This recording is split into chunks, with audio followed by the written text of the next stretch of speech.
Bonjour Guillaume Delage, Bonjour. merci de nous accorder cet échange en ces temps Avec de plaisir. confinement. Pour vous présenter en quelques mots, vous êtes l'auteur d'un grand nombre d'articles qu'on peut retrouver sur votre site internet. Vous avez commencé ce travail il y a combien de temps?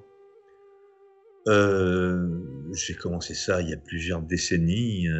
Je peux dire que depuis, aussi loin que je remonte dans le temps, j'ai toujours écrit et ça continue avec mon site internet. Ça perdure avec, ma chaîne, YouTube qui est faite grâce au travail aussi de 3 de mes collaborateurs qui sont, Mathieu Guinet, Johan Pascal et Adrien Mounier, qui font un travail remarquable. Et puis aussi, par l'intermédiaire de mes ouvrages, Tot Hermès, le Choix Atlante, et puis beaucoup d'autres choses, et notamment les séminaires que je donne régulièrement. Voilà.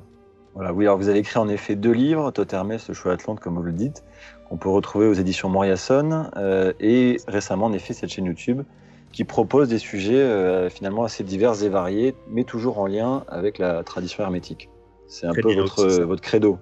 Absolument, je vous remercie de le signaler. Effectivement, la tradition hermétique, puisque c'est ce qui est je dirais mon identité, mon empreinte en quelque sorte, puisque à titre personnel, je ne suis pas porteur d'un enseignement personnel, je n'ai rien à présenter dans ce sens-là. Simplement, j'essaye du mieux possible de représenter cet enseignement multimillénaire qui a été étouffé, on va dire, hein, c'est le mot par rapport à l'empreinte qu'ont pu faire les religions au fil des millénaires, et donc cet enseignement, ce cursus qui était enseigné dans l'Antiquité et qui a perduré jusqu'à nos jours. Voilà. Très bien. Et donc quelques séminaires qui permettent un peu d'approfondir sur ces recherches-là finalement en fait. Absolument, les séminaires qui sont là pour aller d'une manière plus précise dans certains aspects de l'être humain, sur la connaissance de soi, dont je parle dans mes livres quand même largement, mais là, dans les séminaires, et c'est ce qu'attendent les gens finalement, c'est de savoir pourquoi nous sommes ici sur cette planète, pour faire simple, hein, et ce que nous avons à y faire et comment en parvenir à nous dégager de cette torpeur, cet enfermement, hein, en ce moment on peut en parler de ça, qui est notre nature animale. Donc les séminaires sont des points focaux dans lesquels nous pouvons aborder tous ces sujets. Alors la transition est parfaite, l'enfermement, la torpeur, c'est un peu finalement ce qu'on vit à l'échelle de la France, mais bien sûr aussi à l'échelle mondiale. On a une forme un confinement pour certains pays, mais aussi des périodes de peur, de doute, et aussi un peu inédite parce je crois qu'on n'a jamais vu le monde en fait paralysé tel qu'on le voit aujourd'hui. Tout cela génère évidemment des peurs, des compréhensions. On voit bien que les informations se contredisent. Enfin, on a l'impression parfois que c'est quand même un vaste brouillard dans lequel chacun essaie de se raccrocher à quelque chose. Et voilà, comment comprendre ce qui se passe du point de vue de la tradition hermétique, et est-ce que c'est le choix Atlante dont vous parlez dans votre livre? Est-ce que c'est ce qui se passe actuellement? Alors, il y a beaucoup de questions dans votre question, donc ça va être un petit peu difficile de pouvoir synthétiser tout ça, mais on va le faire. Donc oui, on n'a jamais vu de mémoire d'historien un enfermement comme celui que nous vivons, et que nous risquons de vivre encore. Hein, il faut pas donc arrêter ce genre de suppositions, puisque ça peut revenir, ça c'est clair. Mais c'est vrai. Alors est-ce que c'est dû à ce monde dans lequel nous vivons aujourd'hui? C'est-à-dire que ce monde, en un siècle, vous savez, il a fait un bond extraordinaire, et on est arrivé dans cette industrialisation et dans cette recherche du confort matériel. On ne va pas s'étendre là-dessus, mais on est arrivé à quelque chose, une explosion, et cette explosion nous a un peu envahis et nous a un peu engloutis. Donc, est-ce qu'on peut dire que ça nous a engloutis au point de nous rendre un petit peu esclaves par rapport à ça? Oui, on pourrait dire ça aussi. Mais quoi qu'il en soit, ce monde de la confusion est porté par, on va dire, il y a un champ porteur de tout ça. Et ce champ porteur, comme je l'explique dans mon livre, vient de forces adverses, qui sont des forces, on pourrait appeler ça des forces sombres, ce que vous voulez, peu importe. Mais en tout cas, il est bien évident que, sans faire de manichéisme, donc il y a quand même dans ce monde des forces qui poussent l'être humain à s'intéresser uniquement à sa nature animale et non pas à ce qu'il est profondément. Et donc oui, ce qui se passe aujourd'hui dans le monde, quand je dis aujourd'hui, c'est depuis quelques décennies quand même, hein, cette confusion a pour objet de pousser l'être humain vers plus d'animalité, au lieu de faire l'inverse, qui serait, par l'évolution même, par le biais de l'évolution, ce qu'on attend d'une évolution, serait d'exalter la nature profonde de l'être humain, c'est-à-dire sa nature divine. Or, la nature divine aujourd'hui, d'abord, quand on parle de nature divine, on associe ça à la religion, alors que ça n'a rien à voir, quelle qu'elle soit, donc, et non pas la spiritualité. Mais l'homme est un être, enfin l'homme en général, bien entendu, l'homme, la femme, vous l'avez compris, est un être qui est profondément spirituel. Et c'est ce qui fera sa dimension dans le futur. Pour l'instant, il n'en est qu'au balbutiement et malheureusement, tout concourt à pousser l'être humain dans une sorte de nasse de laquelle il lui est de plus en plus difficile de s'extraire.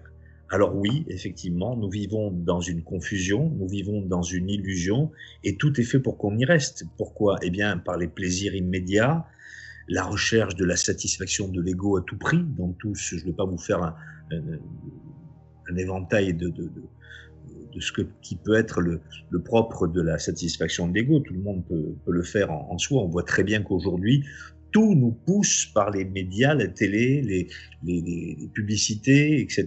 Et ça, c'est la surface la plus plane, hein, quand même, pour que l'on soit intéressé à l'ego et qu'on n'aille pas ailleurs, quoi. Donc, bien entendu, au plus, c'est un peu l'histoire des Romains, vous savez, du plaisir et des jeux. Donc, voilà.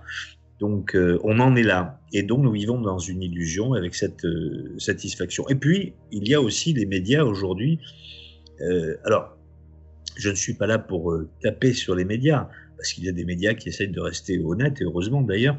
Mais comme là aussi, il y a une confusion des genres, c'est-à-dire que les médias ne peuvent vivre que par la publicité, etc. Donc, ils sont contraints. On ne va pas rentrer dans ce débat-là. Mais voilà, il y a des médias qui disent des choses sans trop en dire. Il y a aussi les fakes aujourd'hui avec tous les réseaux sociaux qui peuvent, et Internet, où on peut trouver tout ça. Et donc, tout se mélange, tout se confond, et les gens ne comprennent plus rien. Donc, tout est fait pour que l'humanité soit déstabilisée d'une manière générale et que les gens perdent leurs repères et ne croient plus en rien. C'est ça. Et le but, c'est justement de faire en sorte que tout le monde perde ses repères. On le voit, aujourd'hui, les gens ne peuvent plus s'accrocher à la politique parce que la politique ne les intéresse plus. Ils voient très bien comment ça se passe. Les gens ne s'accrochent plus à l'aspect social parce qu'on est tellement guindé qu'on n'ose plus avoir des relations vraiment humaines les uns avec les autres. Et puis, on n'est pas non plus très gâté par les religions qui s'abandonnent les unes les autres et qui ne correspondent plus à notre 21e siècle, parce qu'une religion n'a pas pour vocation, malheureusement, alors là je ne veux heurter personne, aucun religieux quel qu'il soit, mais une religion a fait son temps. C'était, quand on prend les 3 religions dites du livre, on s'aperçoit que ce sont des religions qui ont été manipulées, qui ont été refaites, qui ont été réinventées, et qui se basent sur quelque chose qui est antique et qui ne correspond pas à ce qui est la vie d'aujourd'hui et ce que attendent les gens véritablement aujourd'hui. Et c'est pourquoi je vous parlais de l'enseignement hermétique, parce que l'enseignement hermétique, lui, étant universel, il ne se confond pas dans les genres, la mode, etc. Enfin, quand je dis la mode, c'était l'ère du temps, vous voyez. Oui. Donc, au contraire, il est universel et il se rapproche le plus possible de l'homme. Et bien entendu, il n'y a pas de dogme, il n'y a pas de sectarisme, et personne ne peut se prévaloir d'être celui qui donne l'enseignement qui était donné dans l'Antiquité, comme ça, l'enseignement hermétique. Et on retrouve toujours cette dimension universelle, finalement, dans ce qui est dit, en fait, dans la tradition. hermétique. Absolument, mais c'est ce qui fait l'être humain, c'est ce qui fait l'être humain. Bien entendu, c'est cet aspect-là qui n'a jamais vraiment été abordé d'une manière ouverte, je dirais. Et c'est pourquoi beaucoup de personnes sont à la recherche d'elles-mêmes aujourd'hui et sont dans un brouillard, elles sont dans un sommeil. Et quand une personne est dans un brouillard comme ça, où elle ne sait plus vers quoi se diriger, ben qu'est-ce qui se passe?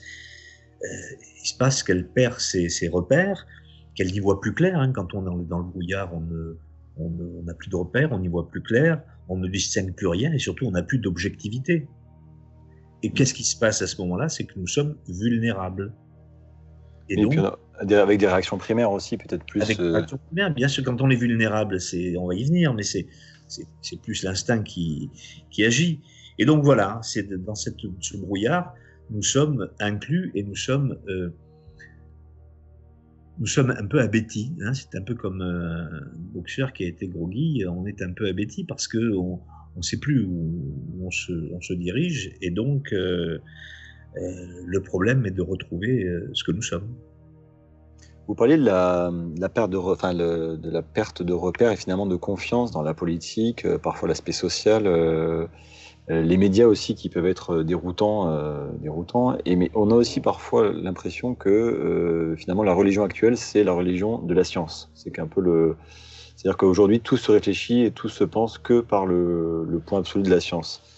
Ce qui est bien et en même temps peut-être pas bien aussi. D'accord. Oui, je comprends ce que vous voulez dire. Oui, c'est vrai, on peut dire qu'aujourd'hui, la science, c'est la nouvelle religion. Alors, est-ce que c'est un bien, est-ce que c'est un mal? Bon, moi, je ne m'aventurerai pas dans ce domaine. En tout cas, je suis profondément attaché à la science, aux scientifiques, mais aux scientifiques qui ont l'esprit ouvert, qui essayent d'aller de l'avant et non pas rester confinés, là encore on peut le dire, dans des prérequis. Et donc, bien sûr qu'il faut croire en la science, non pas dans une forme de croyance, bien sûr, mais bien sûr qu'il faut faire confiance à la science si elle est bien menée. Maintenant, si la science se substitue à ce qu'a fait la religion avec, vous savez, quand on disait au Moyen-Âge, hors de l'Église, point de salut, si on dit hors de la science, point de salut, eh bien c'est fermer la porte justement à tout ce qui est cette spiritualité qu'on connaît très mal, et qui est l'autre dimension de l'homme. Parce que la science, au fond, se limite, si on peut dire, à ce qui est l'aspect matériel de notre monde, de l'univers, etc. Mais est-ce qu'il n'y a que cet aspect-là? Alors aujourd'hui, heureusement, la physique quantique nous permet d'aller plus loin, mais là aussi, il faut prendre des pincettes, parce que comme la physique quantique ne peut rien vraiment démontrer, eh bien, tout le monde se jette dans la physique quantique. Et puis, ça crée une autre religion qu'on pourrait appeler, je dis bien qu'on pourrait appeler, le New Age, où c'est le melting pot total, où on confond tout, on mélange tout. Et là, ça devient, comme les religions ont failli à leurs promesses, et comme les gens ne savent plus à quoi se rattraper, eh bien, ils se jettent dans le New Age étant tout cet aspect, je dirais, de spiritualité teintée de différentes choses et où chacun y met ce qu'il veut. Donc c'est un melting pot et c'est très dangereux parce que ça n'est pas de la spiritualité. Alors pour revenir à finalement cette perte de repères aussi qui nous fait aller vers notre dimension animale finalement et puis le côté un peu plus primitif de l'être humain, c'est des comportements qu'on a pu voir finalement sur les médias, la télévision ou même des fois dans la rue nous-mêmes en fait, en avoir l'expérience. Et c'est vrai que cette espèce de virus pousse les gens à se méfier d'une attaque invisible qui pourrait être leur famille, leurs proches, ou même un inconnu. Donc on voit bien qu'une peur s'installe et en plus qu'elle va être durable, parce que quand on entend le déconfinement, on parle sur plusieurs mois, voire même des spectacles qui vont s'arrêter pendant peut-être 3-6 mois, parfois des dates vont jusqu'à 2021. Et voilà, donc comment, cette crise qui est en train de finalement de changer les mentalités, et de manière durable, comment on ne doit pas tomber aussi dans cette paranoïa et cette peur constante alors que tout nous pousse un peu dans cette direction de manière sensée ou pas? Oui, c'est vrai, on peut se poser la question effectivement parce que cette crise est un peu inédite, hein, donc il y a pour la première fois l'humanité, on peut parler comme ça, est confiné, a été confiné.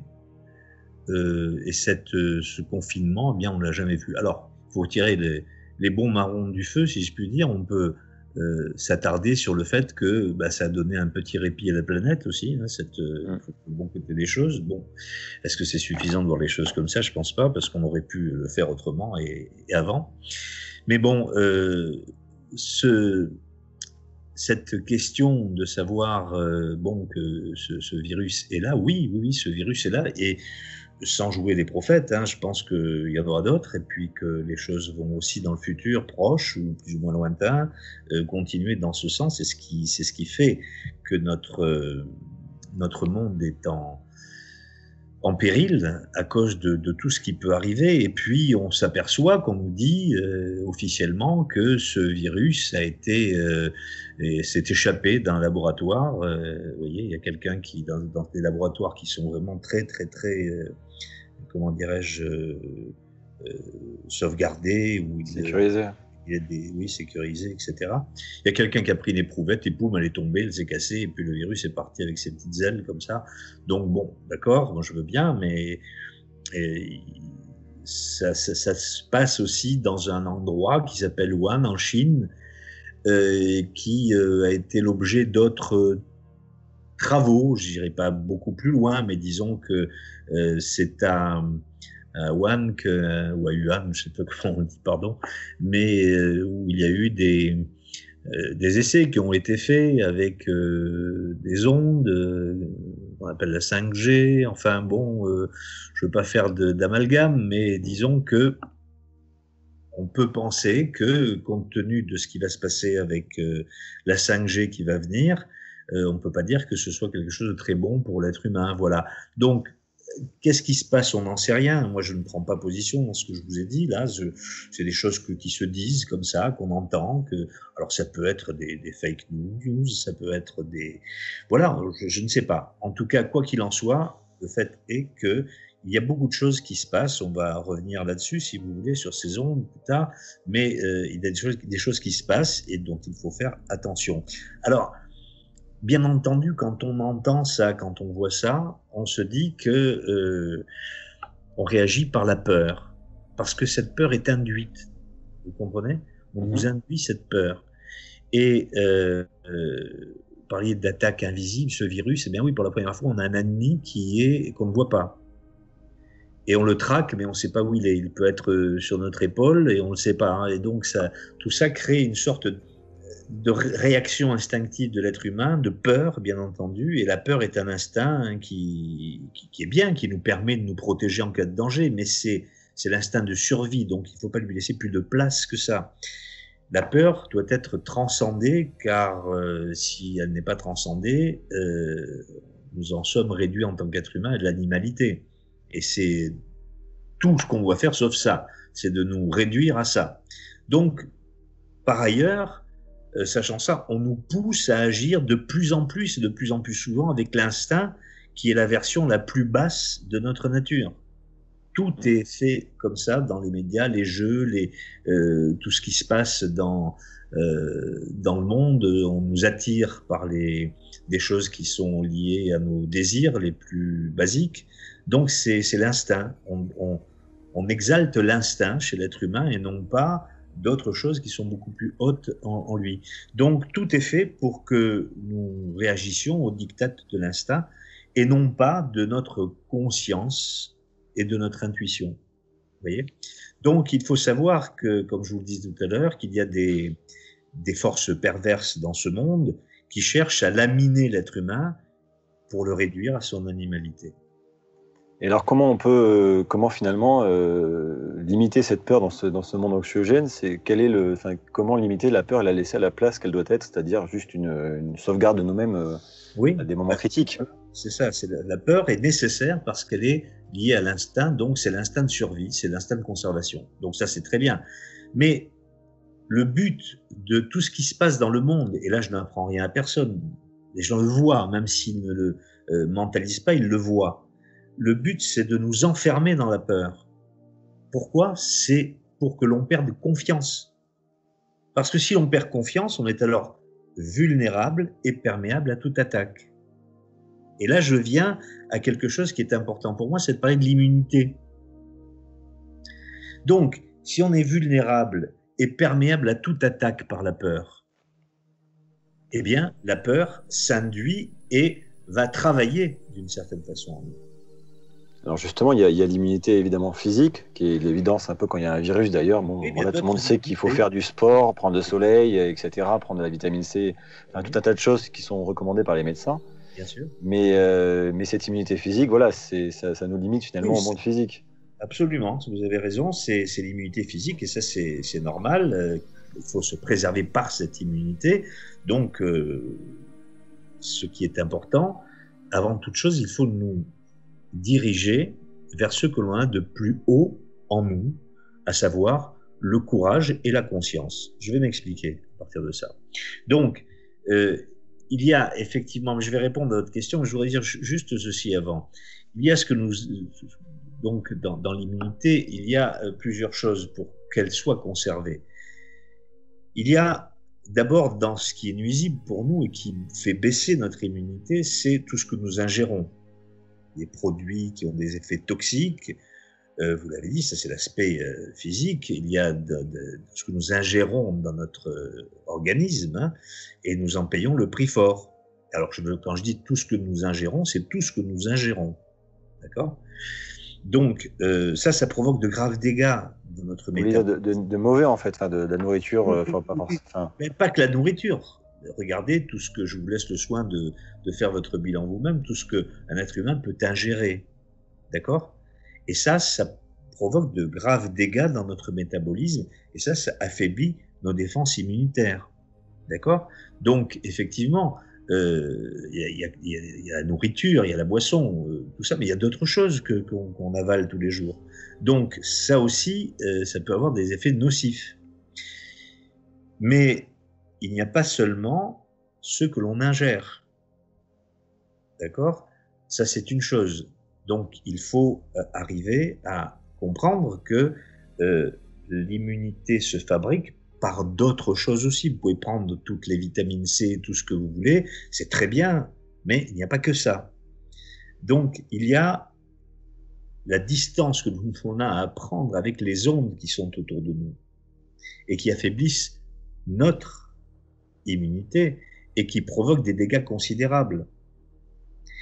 La Wi-Fi, on le sait, il y a des études qui ont été faites. Alors bon, on s'en porte pas plus mal non plus, mais la Wi-Fi a des actions. On va nous mettre la 5G prochainement. La 5G va avoir des actions sur l'être humain, des effets plutôt, des effets sur l'être humain. Donc, on ne peut pas laisser faire tout le temps les choses comme ça, parce que sinon, ces choses-là vont nous engloutir.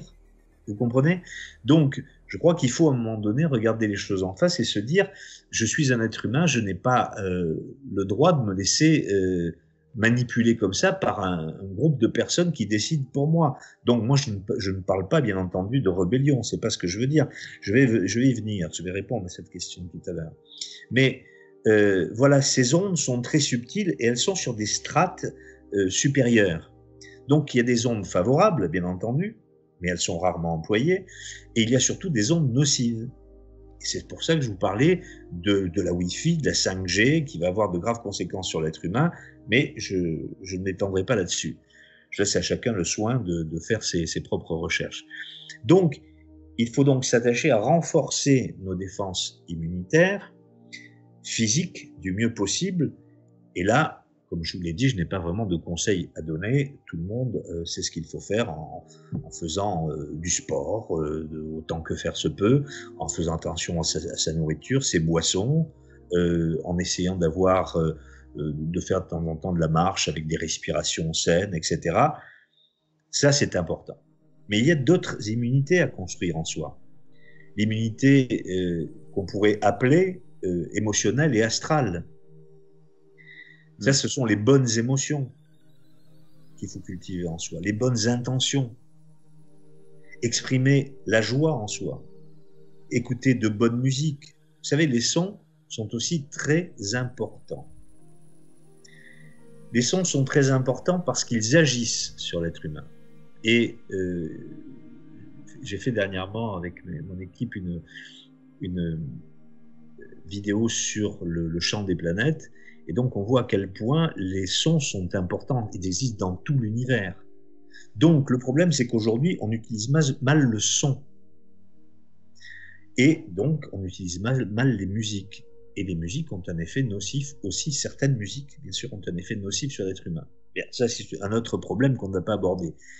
Mais surtout, il faut travailler à faire cela pour l'aspect émotionnel. Donc, j'appellerais ça l'immunité émotionnelle, mais surtout éliminer la peur en soi qui nous conduit à baisser nos défenses immunitaires. Dès l'instant où la peur entre en soi, elle va amener un cortège de mauvaises émotions, en fait, qui sont la crainte, qui sont l'inhibition, qui sont l'anxiété, qui sont l'angoisse. Et tout ça fait, les psychiatres le savent, tout ça abaisse le système immunitaire.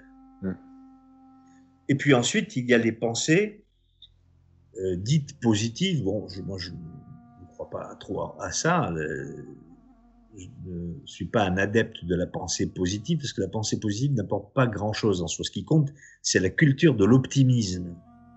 Ça, oui, ça peut changer une vie. C'est quoi la différence entre la pensée positive et la culture de l'optimisme? La pensée positive, c'est que vous allez vous allez dire de jour en jour, je suis de mieux en mieux. C'est un peu la méthode Coué. Donc voilà, mais ça va pas vous permettre, si vous avez un problème, de régler votre problème. Vous comprenez? Donc oui, c'est garder un état profond de joie et de sérénité, ça, d'optimisme. C'est-à-dire que l'optimisme, c'est de se dire que quoi qu'il arrive, moi, je suis toujours là avec moi-même, en moi-même, et que j'essaye de faire du mieux possible. Voilà, de garder une confiance. L'optimisme et la confiance. Alors que la pensée positive, c'est pas une confiance. Vous comprenez, c'est une injonction, donc ce n'est pas une confiance. Mais c'est subtil, je vous l'accorde, mais c'est important parce que l'optimisme génère justement une force intérieure. Ce que ne fait pas la pensée positive. Quand elle le fait, c'est sectorisé. Enfin, on ne va pas rentrer là-dedans, c'est un autre débat. Mais donc tout ça renforce les défenses immunitaires émotionnelles qui empêchent la nocivité de pénétrer en nous. Et c'est là où c'est important. Mais est-ce qu'il est important aussi de renforcer nos défenses immunitaires mentales, à savoir ne pas se laisser, une fois de plus, guider par des idées de crainte et de peur, mais agir avec courage et surtout discernement. Le discernement et la joie sont les meilleures défenses immunitaires possibles et elles aident considérablement les défenses immunitaires physiques. Au plus on travaille dans ce sens, au plus notre protection personnelle deviendra puissante. Et au moins, on avalera des couleuvres, si vous me permettez, dans ce monde, hein, au plus on deviendra fort. C'est très intéressant ce que vous dites. Mais alors, comment on peut, comment chaque être humain finalement peut justement travailler par exemple sur son discernement, parce que le discernement est évidemment un outil fondamental dans tout ce que nous faisons, dans ce que nous lisons, ce que nous regardons, tout ce que nous pouvons partager dans ce monde. Mais en même temps, il est propre à chacun en fonction de son background, sa culture, etc. Alors comment on peut justement travailler sur cet élément qui est important, oui.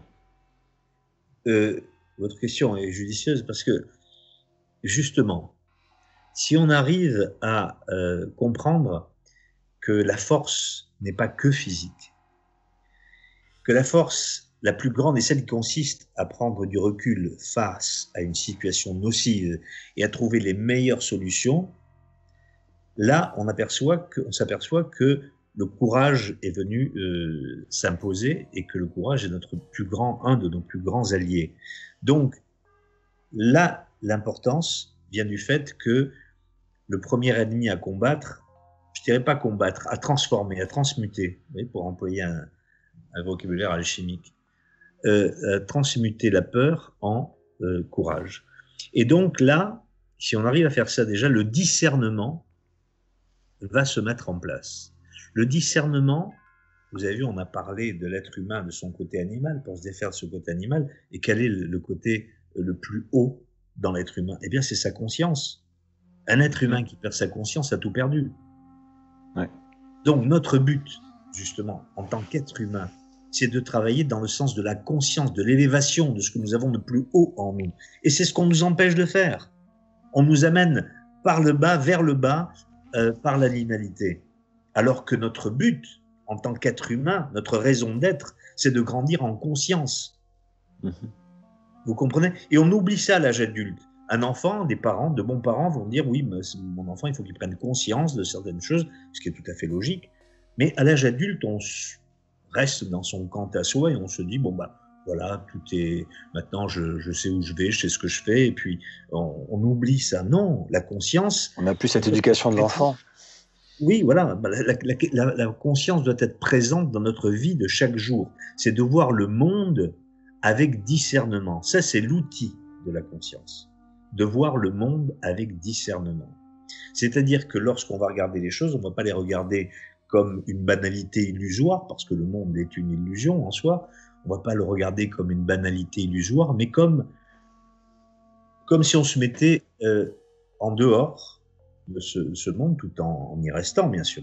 C'est un peu paradoxal, mais en regardant les choses et en prenant cet outil fondamental qui est le discernement pour voir quel est ce qui est le meilleur pour nous. C'est ça le discernement. Et pour grandir en conscience. Si demain on va me proposer, je vous dis une bêtise, là, au maximum de l'excès, mais si on me dit, ben voilà, vous avez 7 bouteilles d'alcool, vous allez la boire jusqu'à plus soif.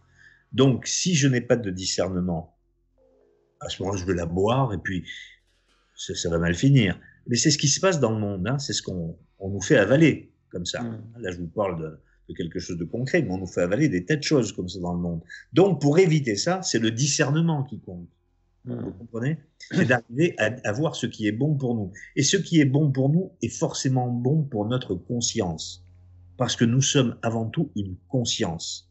C'est ce que j'essaye de décrire dans mes séminaires. Nous sommes une conscience. Et si nous sommes une conscience, c'est-à-dire que nous allons faire briller ce feu intérieur qui est nous-mêmes. Vous comprenez? Et c'est ce que... je vais vous donner, pardon, une petite métaphore comme ça qui est simpliste. Mais si chaque être humain a une petite bougie qui représente sa conscience et qui l'allume, vous allez me dire c'est pas grand-chose, mais imaginez que nous soyons dans une salle complètement obscure et qu'il y a un être humain, c'est un peu notre monde, ça représente un peu notre monde, et nous avons un être humain qui rentre avec une petite bougie toute petite qui va éclairer, on va voir des choses se dessiner. Et là, on peut se dire, mais qu'est-ce qu'on peut faire pour le monde? C'est la question qui m'est souvent posée. Est-ce qu'il faut se rebeller? Mais pas du tout. Ça sert à rien de se rebeller, d'aller dans la violence. Voilà ce qu'il faut faire. Essayer de faire grandir notre conscience. Et si vous avez une autre personne qui rentre dans cette pièce avec une autre bougie, et ainsi de suite, et qui se retrouve à plusieurs personnes dans cette salle, toute cette salle va être éclairée par les différentes bougies, donc les différentes consciences. Et tout va apparaître dans sa réalité. Vous comprenez? C'est un peu pareil pour le monde. Ce que nous ne faisons pas, c'est justement de grandir en conscience, éliminer la peur, renforcer nos défenses immunitaires psychiques, mentales, de manière à faire briller cette lumière qui est en nous et de grandir en conscience, car c'est là le but ultime de l'humanité, de grandir en conscience. Donc c'est un travail que chacun peut faire. Et dès qu'il y a une lumière qui s'allume, c'est l'humanité qui en bénéficie. Donc la porte de sortie un peu de ce confinement physique, c'est finalement le confinement intérieur, c'est-à-dire le retour vers son être intérieur et profiter de ce temps, enfin de ces temps en tout cas, pour se retrouver intérieurement qui on est et l'aspect peut-être le plus divin en nous en fait. Absolument. Ce confinement devrait servir, mais vous savez, je suis assez optimiste là-dessus. Je pense que ça va aider quand même un peu les gens à se remettre en question, parce que le monde, rappelez-vous, a changé quand il y a eu d'autres problèmes, et là le monde va changer encore. Le monde de ce qu'on va vivre ne sera plus le même que ce que l'on vit aujourd'hui, et donc ça risque d'être un peu plus difficile. C'est pourquoi le seul rempart que nous ayons, ou la seule bouée, c'est notre conscience. C'est là où nous nous affichons en tant qu'être humain véritable. Si nous avons peur, nous sommes dans l'animalité. Et je crois que personne de ceux qui nous écoutent vont vouloir opter pour l'animalité. Donc il faut profiter effectivement de ce confinement, et après, parce que c'est pas juste ce confinement, après il faut pas reprendre de mauvaises habitudes, mais c'est ce confinement qui doit nous porter vers autre chose en nous-mêmes, c'est-à-dire ne plus agir comme on agissait précédemment. Faut mettre en place des bonnes habitudes et des habitudes qui seront durables finalement en fait. C'est l'occasion ici peut-être de mettre en place de nouvelles choses, de nouvelles images pour le futur, quoi. Tout à fait, tout à fait. Vous parlez du discernement tout à l'heure et il m'est venu en fait en vous écoutant parler sur la question de l'intuition. Est-ce que finalement l'intuition, ça peut nous permettre aussi, alors est-ce qu'on peut s'y fier totalement et est-ce que ça peut nous permettre aussi justement d'avoir ce discernement à juste ou à tort? Je vais essayer d'être concis, mais je peux pas vous, en quelques minutes comme ça, vous donner une explication valable. Mais en fait, l'intuition, c'est quelque chose qui est propre à l'âme. Vous comprenez? Et comme l'être humain ne vit que dans son aspect animal, c'est toute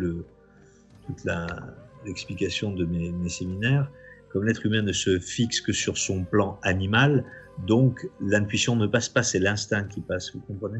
Donc c'est pour ça que ce qui nous permet de faire valoriser l'intuition, eh bien, un des premiers aspects, mais ça demande beaucoup plus de travail, c'est d'agir en conscience en toute chose, vous voyez? De se faire confiance à soi en tant qu'être divin et non pas en tant qu'être animal. Merci, en tout cas c'est un beau mot de la fin. Donc pour conclure, en tout cas voilà, éclairons notre lanterne chacun pour éclairer la pièce. En fait, ce sera un bon mot de la fin, je pense. Tout à fait. Pour éclairer la pièce qu'est la Terre. Si on éclaire, si on réunit, sans se réunir, hein, si des lumières s'allument comme ça dans le monde, à un moment donné, la lumière sera forcément plus forte que les ténèbres. Et l'illusion sera peut-être un peu plus dissipée, en tout cas la brume qui est présente peut-être se dissiper. Absolument. Merci beaucoup, Monsieur Delage, pour votre temps et pour cette discussion. Avec plaisir. Au revoir.